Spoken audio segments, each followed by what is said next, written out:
And you probably noticed I don't feel about that war the way we were told we were supposed to feel about that war, the way we were ordered and instructed by the United States government to feel about that war.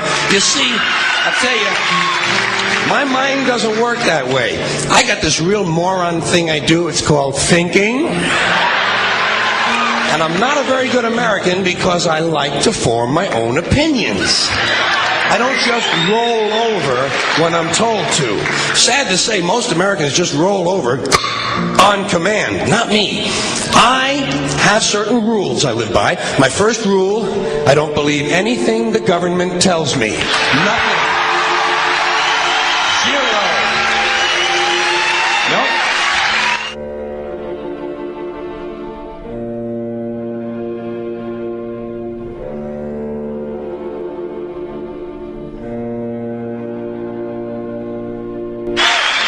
And I don't take very seriously the media or the press in this country, who in the case of the Persian Gulf War were nothing more than unpaid employees of the Department of Defense, and who most of the time function as kind of an unofficial public relations agency for the United States government.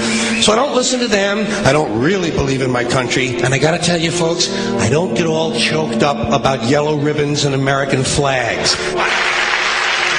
Now, to balance the scale, I'd like to talk about some things that bring us together. Things that point out our similarities instead of our differences. Because that's all you ever hear about in this country is our differences. That's all the media and the politicians are ever talking about, the things that separate us, things that make us different from one another. That's the way the ruling class operates in any society. They try to divide the rest of the people. They keep the lower and the middle classes fighting with each other so that they, the rich, can run off with all the fucking money. Fairly simple thing, happens to work. You know, anything different, that's what they're going to talk about. Race, religion, ethnic and national background, jobs, income, education, social status, sexuality, anything you can do, keep us fighting with each other so that they can keep going to the bank. You know how I describe the economic and social classes in this country? The upper class keeps all of the money, pays none of the taxes.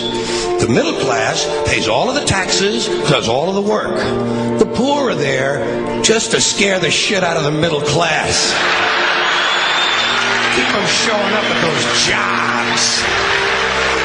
Politicians know that word. They use it on you. Politicians have traditionally hidden behind three things: the flag, the Bible, and children. No child left behind. No child left behind. Oh, really? Well, it wasn't long ago you were talking about giving kids a head start. Head start? Left behind? Someone's losing fucking ground here.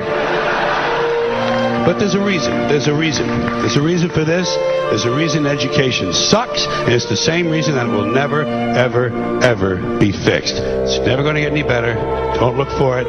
Be happy with what you got. Because the owners of this country don't want that. I'm talking about the real owners now. The big, the wealthy, the real owners, the big wealthy business interests that control things and make all the important decisions. Forget the politicians. They're irrelevant. The politicians are put there to give you the idea that you have freedom of choice. You don't.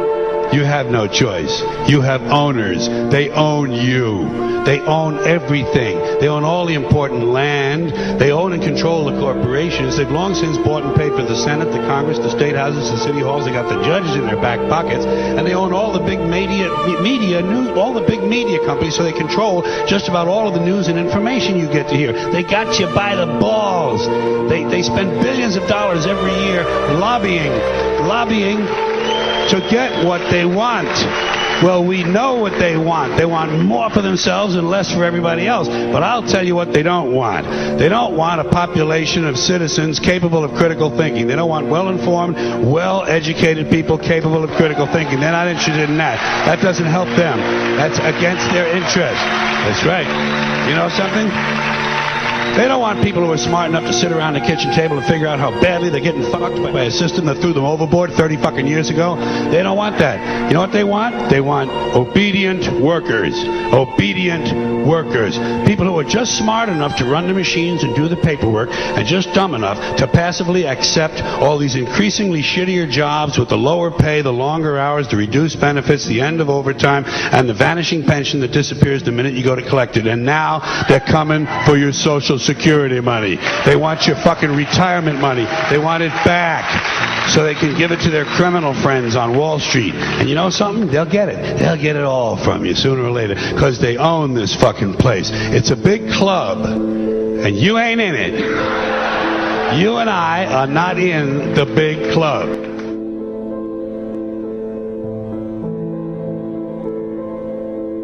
The greatest form of control is where you think you're free when you're being fundamentally manipulated and dictated to. One form of dictatorship is being in a prison cell and you can see the bars and touch them. The other one is sitting in a prison cell but you can't see the bar, you think you're free. What the human race is suffering from is mass hypnosis. We are being hypnotized by people like this. Newsreaders, politicians, teachers, lecturers. We are in a country and in a world that is being run by unbelievably sick people. The chasm between what we're told is going on and what is really going on is absolutely enormous. The greatest hypnotist on planet Earth is a oblong box in the corner of the room. It is constantly telling us what to believe is real. Historically, the control and manipulation of political opinion has been the Freemasons' main weapon in gaining control of countries and states. Once in control of the rulers and politicians of a country, laws and political structures could be changed in accordance with their agenda. However, since restricting the body does not necessarily mean restricting the mind, the Freemason recognizes that their plan for a global government hinges completely on subduing the masses to their agenda, and thus eliminating opposition to their cause. And the greatest threat to their plan, posing more danger than any army or law, is the threat of a free-thinking mind. In order to eliminate this threat and to achieve their objective, the Masons have set about the boldest plan ever devised: the complete control of every aspect of human life, your life. And the weapons they are using against you are in your very homes, entertaining you and your children, and gradually indoctrinating you without you even realizing.